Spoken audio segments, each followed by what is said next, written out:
Today we're going to do some engineer-approved woo-woo in your 5-Minute.biz podcast. And we're going to discover how the words you speak and the words you think have an energy of their own that other people can sense, and how this governs your business success. Hello, my name is Claire Yosa. I am an inside work magician for entrepreneurs and passionate world changers, and the author of Dare to Dream Bigger. And today I want to talk to you about some engineer-approved woo-woo. Now, if you've hung out with me for a while, you know I used to be an engineer, if you can ever used to be an engineer, and I love to demystify ancient wisdom into practical actions you can take to change your life and change the world in less time than it takes a kettle to boil. And so today you're getting some engineer-approved woo-woo. Some demystified ancient wisdom, but it's also an exercise that you do on entry-level NLP training. I'm an NLP trainer and have been since 2003. So I love doing this exercise because it blows people's minds, especially people like me, the logical left brain thinkers. You sit two people back to back with their eyes closed. You've helped them get to know each other a bit, so there's some rapport going. They're not complete strangers. One person thinks of something, say a food, that they really love. And then initially you might get them to speak, but once you've got this exercise, you just sit there in silence. And the other person has to guess which one it is. You get them to think of something they really don't like, or a food they hate, and the other person has to tell which one it is. Now, when you've practiced this a bit, it is frighteningly easy, back to back with no visual cues. You can't see the and the yeah. Even without voice cues, the vast majority of the time, the person doing the sensing can tell whether the person was thinking about something they loved or something they really disliked. How? Well, scientists are now believing what the ancients have known for millennia, which is that there is an energy body, an energy field that goes with a human being's body. For example, the electromagnetic field of the human heart can now be measured at a distance from the body, and people can change that measurement depending on what they're thinking and feeling. Every thought you think is felt by your body.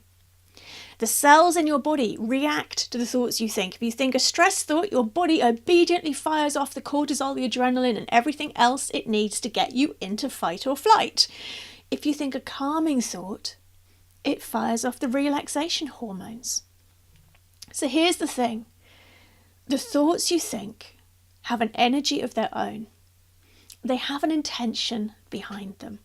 And they govern, through the reticular activating system in your brain, where you put your focus and attention.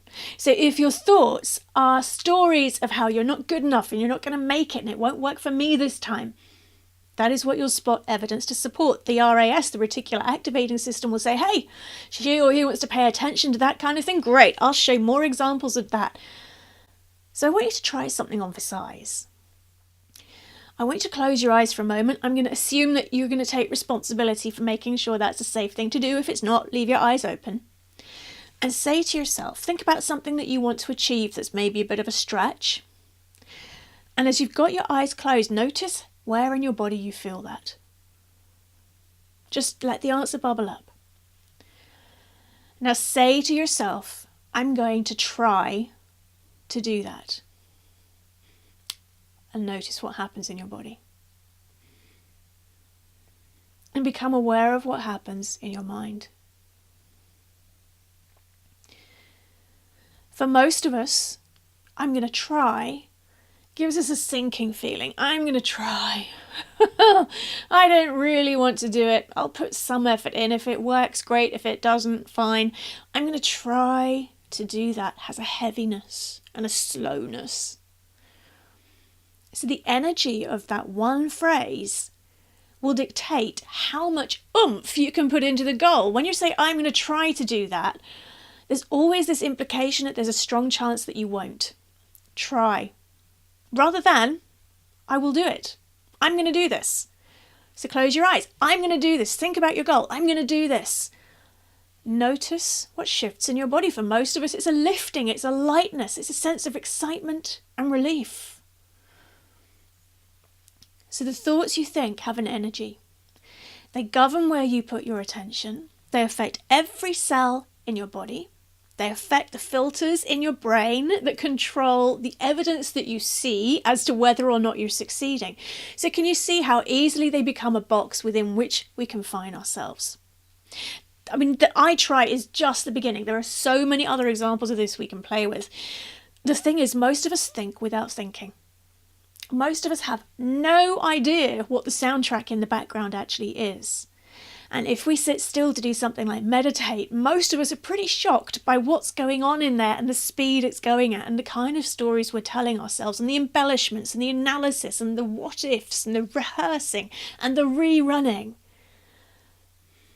If you want to be able to consciously choose your thoughts, to be thoughts that empower you, to see through the drama, you need to calm your mind. Not quieten, it doesn't need to go silent, but you need to know how to calm it.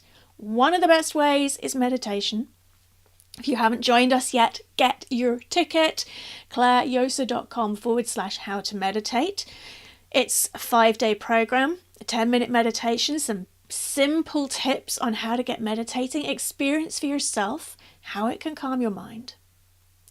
And if you really want to deep dive and reclaim the power to choose which thoughts to feed, to turn your inner critic into your virtual cheerleader, to become aware of the energy of the thoughts you're thinking, the words that you're putting out there, then join me for the Inner Critic Bootcamp. There are 2 options on this. If you can make it to East Sussex, come and join me live for a face-to-face workshop. It would be so cool to get to hang out together. And if you genuinely can't do that, join me for the live online 90-minute masterclass. You can find details of both of them at clairejosa.com/inner critic bootcamp. So my question for you today is, when you become the conscious observer of your thoughts, what kind of energy are they running? Is it an uplifting, bubbly, effervescent, energizing, empowering energy, or is it pulling you down? And remember, I know I've taught this many times before. If you're new to my work, I'm going to repeat it for you. You can always choose which thoughts to feed. A, B, C. If a thought is making you feel bad and it's got an icky energy, accept. You can't unthink it. Then breathe.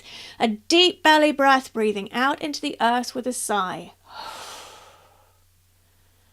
And then choose. Let that thought go and choose one that makes you feel better, that's got a higher energy, that's more positive, that takes you where you want to go. A, B, C, accept, breathe, choose. So go and play with the energy of your thoughts. Go and play with noticing the energy of the words that you use in conversation and that other people are using with you. And notice the difference that subtle tweaks can make on the results that you get. I hope you found that useful. Please subscribe 5Minute.biz via iTunes, get the newsletter www.5minute.biz, and please share it far and wide if you know anybody who needs to watch this episode. Have a fantastic week.